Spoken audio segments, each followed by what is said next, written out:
நான் ஆரம்ப நாட்கள்ல மனைவின்ற சொல்லுக்கு பதிலா பொண்டாட்டி அப்படின்ற சொல்ல பயன்படுத்தி இருக்கிறேன். நான் பேச வந்த காலங்கள்ல. அப்போ ஒரு முறை எங்களோட பேசிய புலவர் காந்திமதின்னு ஒரு பெரிய அறிஞர், தமிழறிஞர், அந்த அம்மா என்னை கூப்பிட்டாங்க. மேடையிலிருந்து இறங்கினோடனே, "ஏன் தம்பி, இந்த சொல்லுக்கு மாற்றா வேற சொல்லே கிடையாதோ?" அப்படின்னு கேட்டாங்க. நான் யோசிச்சேன், இருக்குமா? ஏன் அதை பயன்படுத்தக்கூடாது? பொண்டாட்டின்னு சொன்னாதானா அப்படின்னாங்க. அதுக்கு பிறகு அந்த சொல்லை நான் பயன்படுத்தவே இல்லை. மேடைகள்ல மனைவி, வீட்டம்மா, இல்லத்தரசி அப்படிதான் நான் பயன்படுத்தியிருக்கேன். இப்போ உங்களுடைய வார்த்தைகள்ல இன்னும் கொஞ்சம் நாகரீகம் இருக்கணும்னு சொல்லி கொடுத்த முதல் பேச்சாளர் திருமதி காந்திமதி அம்மா.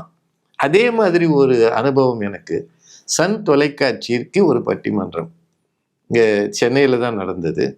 அதுல வழக்கமாக பேசுகிற அந்த கேலி கிண்டல் அதெல்லாம் இருக்கும். கருத்துகளோடு சேர்ந்து கொஞ்சம் நகைச்சுவை, கேலி கிண்டல் இல்லைன்னா மக்கள் ரசிக்க மாட்டாங்கன்னு சேனல் சொல்லும். அதில் நான் வழக்கம் போல கேலியா நிறைய பேசிட்டு இருந்தேன். அப்போ ஒரு செய்தி நான் சொன்னது இன்னும் நினைவு இருக்கு. பெண்களுக்கு என்ன பெரிய உலக அறிவு இருக்கு, சமூகத்தை பற்றிய சிந்தனை இருக்கு. அவங்க ஒரு தொலைக்காட்சியில நியூஸ் பார்த்தாங்கன்னா கூட அந்த நியூஸ் ரீடர், வாசிக்கிற பெண் என்ன சேலை கட்டியிருக்குன்னு தான் பார்ப்பாங்க.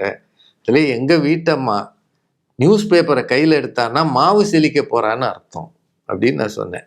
ஆடியன்ஸ் உடனே ஒவ்வொன்று கத்தினாங்க. ஏன்னா பெண்கள் நியூஸ் படிக்கிறது இல்லை, மாவு செழிக்கிறதுக்கு தான் நியூஸ் பேப்பர் எடுக்கிறாங்க அப்படின்னு நான் சொல்றதா மக்கள் கைதட்டினாங்க, சிரிச்சாங்க.